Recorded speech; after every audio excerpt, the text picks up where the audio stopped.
This is the Your Kick-Ass Life podcast, episode 40 with guest Lori Harder.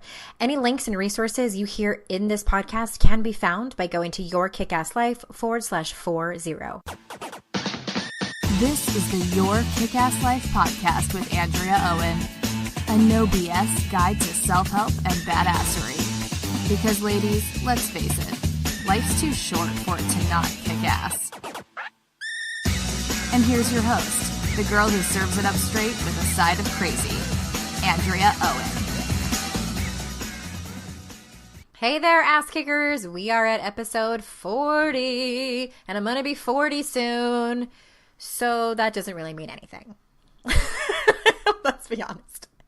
Anyway, today's guest is the beautiful Lori Harder. Let me tell you a little bit about Lori before we jump into the interview. Very excited for you to hear this today. Lori Harder, self-made millionaire, successful entrepreneur, network marketing professional, and 3-time fitness champion, is a leading expert in the field of transformational work, mindfulness, and self-love. Yeah! She offers practical tools to promote sustainable health, spiritual well-being, and financial freedom for the modern woman. Through her unique coaching methods, programs, and cookbooks, she has helped countless women connect with their soul, transform their bodies, empower their minds, gain financial independence, and fall in love with themselves and their lives. So let's jump in and talk to Lori. Hey there, ass kickers. We are here on episode 40 with the beautiful, lovely, successful Lori Harder. And so glad to have you, Lori.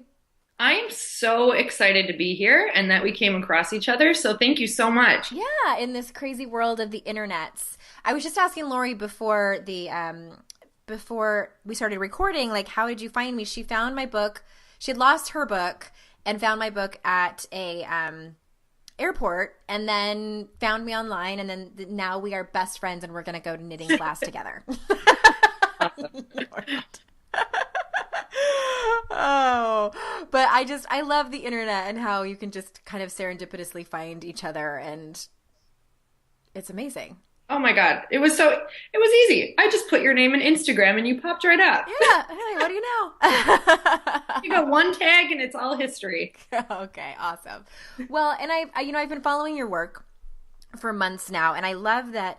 And it is already over, unfortunately, but I'm sure you'll run it again or things just like it. But you recently did what you called a negativity cleanse. And I love this because you named these like handful of areas in your life, cleansing your thoughts, cleansing your friends, cleansing your space, and cleansing entertainment, which are all super important things to think about and really take inventory of and change them if they're not going well. So first I'd love to talk to you about entertainment.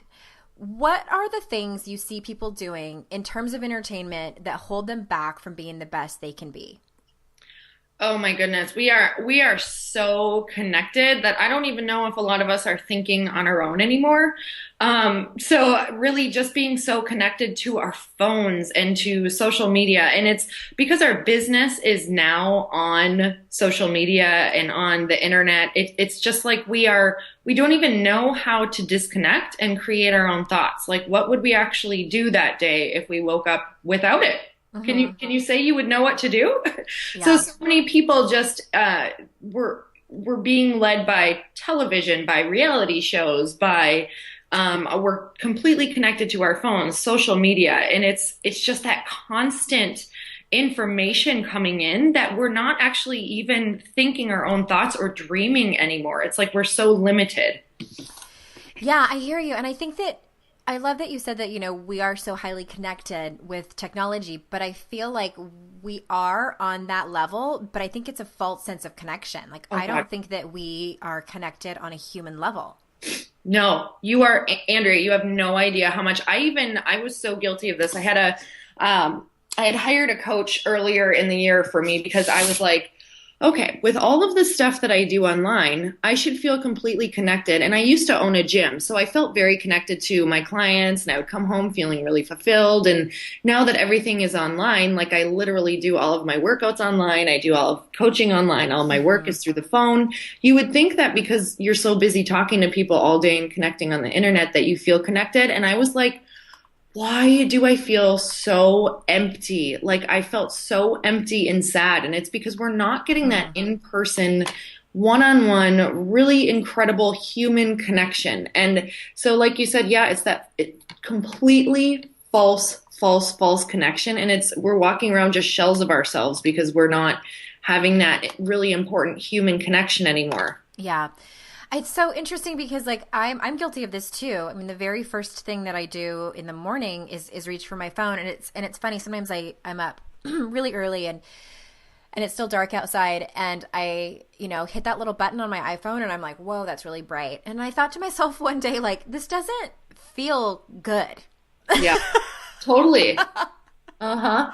What am I even doing? But it's just I've gotten so used to it that and now I'm mindful of it. And what I've been thinking about lately, and I'm sure a lot of people listening can relate to this, is that I've gotten so used to, like you were saying, like the entertainment of just whether it's, for me, it's usually my phone or my computer or my iPad. We don't have TV anymore, but still, if we did, it would be on.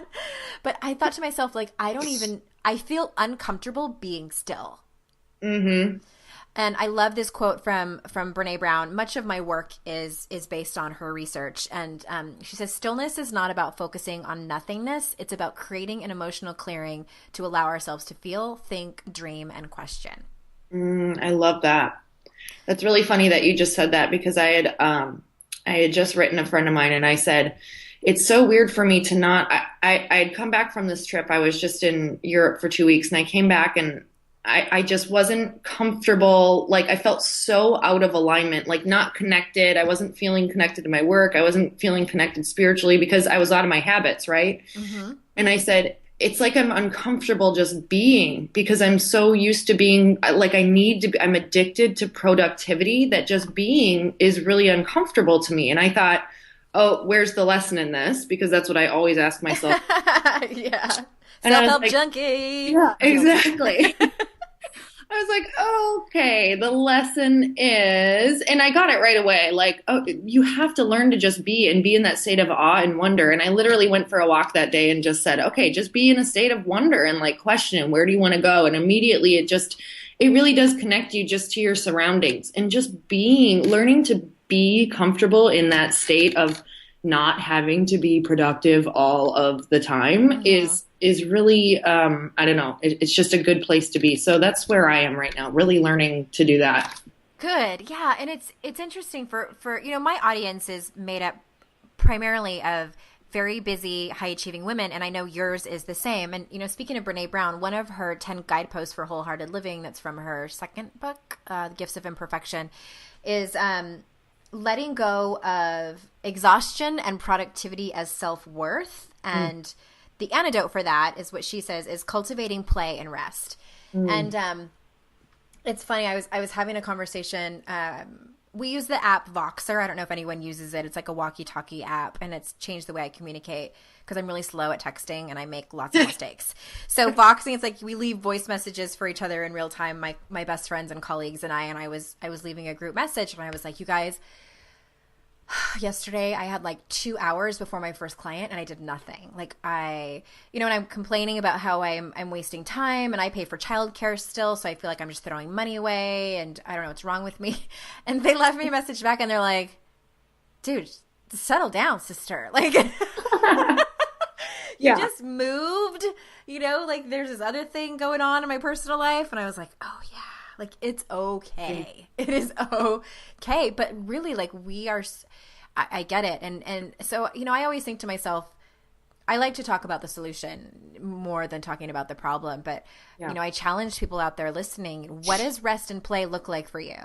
And I think even if you're still uncomfortable doing it, do it anyway. Because we've gotten so comfortable going and going and going and being online and texting and being on our phones all the time and checking things off the list and being productive. Like I'm exhausted just saying that run-on sentence.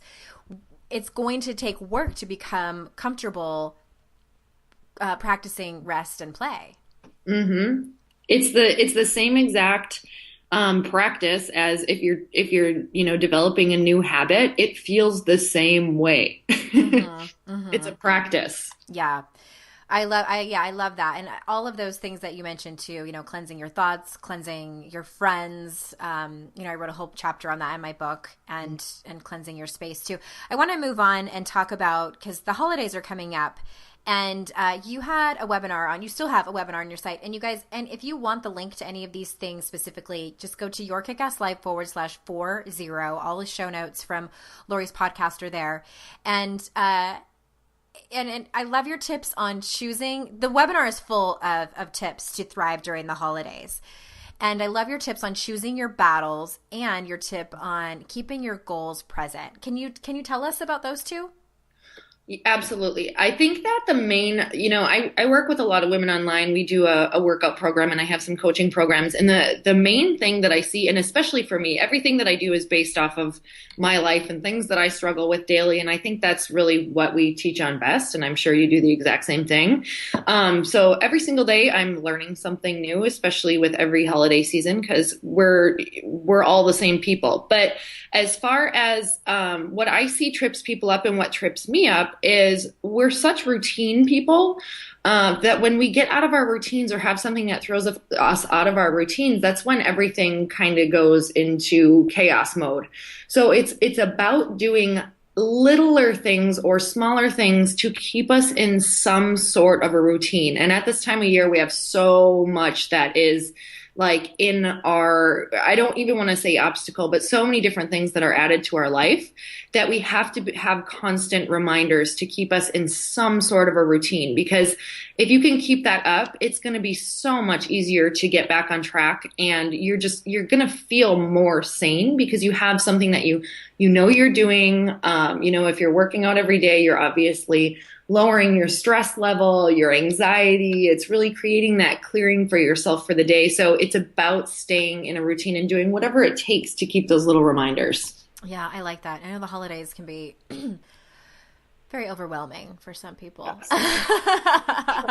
And the thing is about choosing your battles is, there's going to be a million things that come our way, but you don't have to say yes to everything. Obviously, women are we are such, for the most part, people pleasers, and we want to make everybody happy and everybody like us, especially during the holiday season. But the thing that happens is we end up hating ourselves and where we're at. So, if you really want to enjoy people and have people truly enjoy you and give everything that you can, you have to start saying no to things and just give your all in the areas that you're going to say yes to. So, there's going to be a million different holiday parties. There's going to be a gift that you could buy for everybody. But I just give some tips in there that is like, really, let's sit down and really think about this time of year. It's not that stressful. It's about just flexing that no muscle and really thinking about where you want to put your energy. Because if you only say yes to a couple parties, in the grand scheme, that's a couple parties. Like that's pretty manageable. Yeah. And it's like, the holidays really, like, we choose if it's going to be stressful or not. And I think what better time of the year to practice saying no than the holidays, because everyone's fighting for your attention. And yeah, I get it. I don't even put bows on my presents anymore. I say no to that. It's just one of those things. I'm like, exactly. I don't care. And my family doesn't care that there is not a bow. Totally. Like, we totally stress ourselves out over these ideas of being perfect because I think we've watched too many Hallmark movies growing up in the 80s. Martha Stewart magazines, yeah. And Pinterest boards. Exactly. Save those really great gifts for maybe one or two people, and the rest, I just feel like you have to know that it's thoughtful to even think about those people or write a card or whatever you need to do, but there is no such thing as perfect, and the people who are perfect are ready to pop. So yeah. Oh man. I mean, you mentioned two big P's, and that is people pleasing and perfectionism, which that's a whole nother podcast. It is. We could go on and on about that. Yes. But I really do think that, yes, it's a perfect time of the year to choose your battles. And really, I'll just leave y'all with this. Here's my ending thoughts is that who are you doing it all for? And that's a big part of perfectionism. Perfectionism is outward striving and like, what are people going to think if I don't put bows on the presents? And, yep. Who are you doing it for? Are you doing it for you or are you doing it for everybody else? And most of the time you're doing it for everybody else. Mm-hmm. And when you do it for everybody else, you have so much less of you for left over. Mm-hmm. I mean, I really, my brain kind of works that way is when I think like, when I start getting exhausted and drained, there's nothing left for anyone else who means a lot to me in my life or any projects that I want to do. And because you really are draining, you're always expending energy and you only have a certain amount every single day. So if you're expending so much energy on bows and being perfect and making sure that all happens, you don't have anything left for the meaningful things. And that's really just connecting. Oh, we could go back to connecting. So, if we place more value on the connection during the holidays and just making sure you really connected with the people that you love, it really places what the where the importance is. So maybe you have to think of, you have something that you go back to every single time a party comes up, or when you're starting to feel that perfectionism mode come in, and just say, is this in alignment with what I wanted to do this holiday season? Yeah. And that's just to connect with the important people. So it's kind of having that, that through line question and seeing if it's in alignment with that might be something, that could be helpful. Mm-hmm. Saying no is such a practice, you guys. And, it's something, over time that I'm not kidding. Like when I say it's a practice, we're not just like, we don't just snap our fingers and like, okay, no. I'm just going to start saying no and it's going to be easy. It is scary sometimes, and you will say it and then doubt yourself and worry that someone's mad at you and have to backtrack. Like that's okay. That's part of the learning process. I always tell people like it is not that easy, especially when we are programmed, not only just habitually, but I think culturally as women to be nice. And part of being nice is saying yes to everyone. So it is not something that is easy. It is something that takes a lot of practice. I'm from the Midwest, and nice is like, that is, I mean, I lived in Minnesota for 7 years and it's called Minnesota nice. So being nice was like, I mean, when I would say no to people, it felt like a punch in the gut. Yeah. And the more I dwelled on letting people down, I think the more I attracted people saying stuff about it. And that was even more of a lesson. So yeah, you go through those tough spots and you learn that people who are going to say stuff that you probably don't need them in your life anyway. So, it's just like we are going back to just making sure that your yeses are solid and your nos are, people that it's just making the choices that are good for you and your family and the people who are important. Faux show. Oh, show. Okay. Well, I'm gonna ask you one more question before we wrap up. And, so, and if you guys have gone to Lori's website, or if you follow her at all, again, YourKickAssLife /40, you'll see, and you were on the cover of, it was Oxygen magazine, correct? Yes. Okay. Cover girl, you have the great body, the cute husband, the fancy house in LA, the great dog that doesn't shed hair. I just found out. So from the outside, things look pretty awesome for Mrs. Lori Harder. So I love to get real with, I get real myself to my people and talk about, I always say, let's talk about shit that matters. I am really curious, and I'm sure the people out there are curious, where do you get tripped up in your life? Where you need to call on your own tools and walk your talk? Oh, God. How long do we have? About 10 minutes. Literally, I do this work and I put all those podcasts and everything out, videos and blogs, because I need them daily. If I'm coming out with something, it's because it's something that I'm working on. I promise you.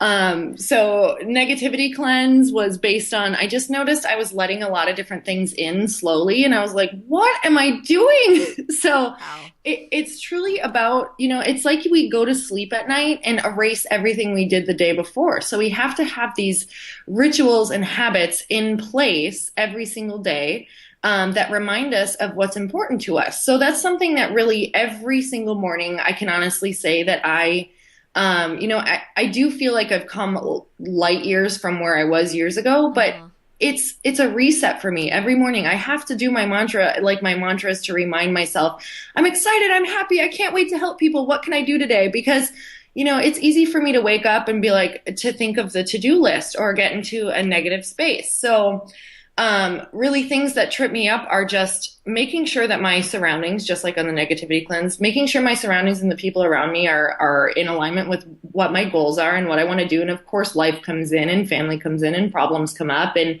I have to go back to those rituals of reading and meditating and working out. Those are three huge staples for me that really kind of always keep me aligned and give me the strength to be able to say no.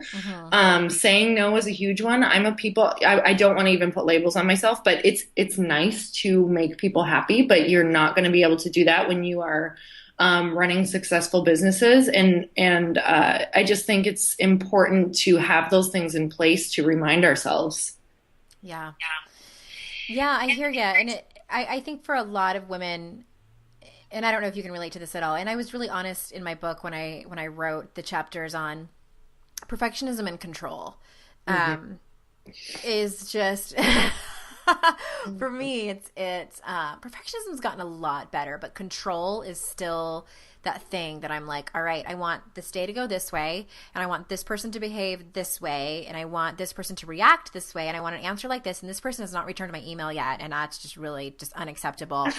So I keep saying it, and I haven't done it yet. We moved, and I need to find a new tattoo place, but I'm getting the word surrender tattooed onto the inside of my wrist, because for me, my life changed once I started to lean into that. And that is not a one day at a time thing. It is a 1 hour at a time thing. Totally. Oh my God. I love that. I absolutely feel you, sister. Like I worked on that a lot, this last year because, I think that we set these goals and we have these, vision boards and we put it everywhere and we want this outcome and we want these people to listen to us and we have this message and we want to get it out there and it's like force, right? We're like force. That's how we do it. We manifest, we think about it. And it's learning to release that and let go of that outcome and know that if that's not what it is, there's something better that's coming. That is so huge for me. And like you said, control and just, as your business grows too, or whatever you're doing, it's delegating and learning to let that go and let people be great at what they're great at and celebrate their strengths and what they're helping you with and really lean on other people. That has been my last 6 months has really been connecting with other people, using their strengths, connecting the dots, knowing that it's not all you. Like give it up to, I have major faith, give it up to God, give it up to friends, give it up to whoever's willing to help you, because we're put here on this planet to connect the dots, not do it alone. So when you feel weak, it's because you're relying on your own strength. I always say that to myself. If I feel weak, it's because I'm relying on my own strength. Like let it go. Yeah. Yeah, I feel you, sister. We are soul sisters for sure. And if I wasn't already married, I would ask you to marry me. And I'd be there. We could I have issues with boundaries too, if you didn't know. Destination wedding. Oh my gosh. Well, thank you so much for being here. YourKickassLife /40, you guys, to get all the links here. And if you're online right now, Lori, tell everyone where they should go to be able to find you. LoriHarder.com will bring you right to what my new website is being revamped as. So LoriHarder.com, and it'll bring you, I have lots of free recipes, free workouts, lots of fun stuff. Awesome. Thank you so much for being here. And you guys, let's see, coming up in early 2015, I don't think I've really announced it yet, but maybe this is the first announcement. We're starting 21 Days of Courage, February 1st. And so keep on the lookout for that. It's free. It's 21 days. My business is sort of shifting, not a lot, but I'm doing more and more work on courage. And so, because I think that everything that Lori and I just talked about for the past 37 minutes has been, it's all about courage. It really, truly is. And so I'm going to give that out in February, and I hope to see you there. And until then, I will see you in cyberspace. Bye-bye.